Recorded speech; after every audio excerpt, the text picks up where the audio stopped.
وعلیکم السلام ورحمۃ اللہ وبرکاتہ۔ عقیقے کے متعلق محترم بھائی کا سوال ہے کہ جی میں نے عقیقے کے حوالے سے یہ سوچا ہوا تھا کہ اگر بیٹی پیدا ہوئی تو 7 بکرے کروں گا، بیٹا پیدا ہوا تو اس طرح کروں گا وغیرہ وغیرہ۔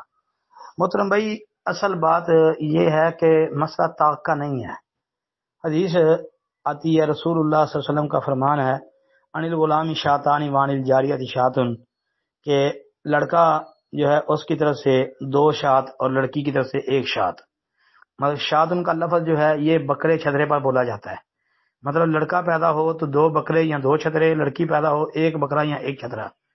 اپنے ذہن کو چھوڑ دیں، شریعت اسلامیہ پر عمل کرتے ہوئے اللہ آپ کو اگر بیٹا دیتا ہے تو 2 بکرے یا 2 چھترے اس کی طرف سے عقیقے میں ذبح کر دیں۔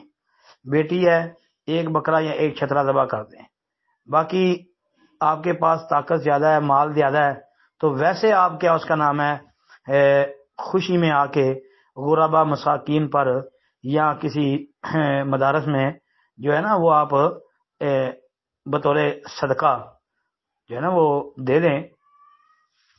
اگر آپ کے پاس مال کی فراوانی ہے، اللہ پاک نے آپ کو نوازا ہے، تو آپ خوشی کا اظہار اس طرح بھی کر سکتے ہیں جی۔ باقی کام جو ہے وہ کرنا چاہیے جو سنت ہے نبویہ سے ثابت ہو۔ السلام علیکم ورحمۃ اللہ۔ وعلیکم السلام ورحمۃ اللہ وبرکاتہ۔ محترم بھائی نے لکھا جی اگر کسی بندے کو گیس کا بہت پرابلم ہے، یہاں تک کہ وضو بھی نہ کیا جاتا ہو، نماز بھی پڑھنا مشکل ہو اور پیشاب کے قطرے بھی نکلتے ہوں، دوائی بھی لے رہا ہے لیکن فرق نہ پڑ رہا ہو، تو اس کے وضو اور غسل کا کیا حکم ہے؟ مطلب اس حوالے سے جو ہے نا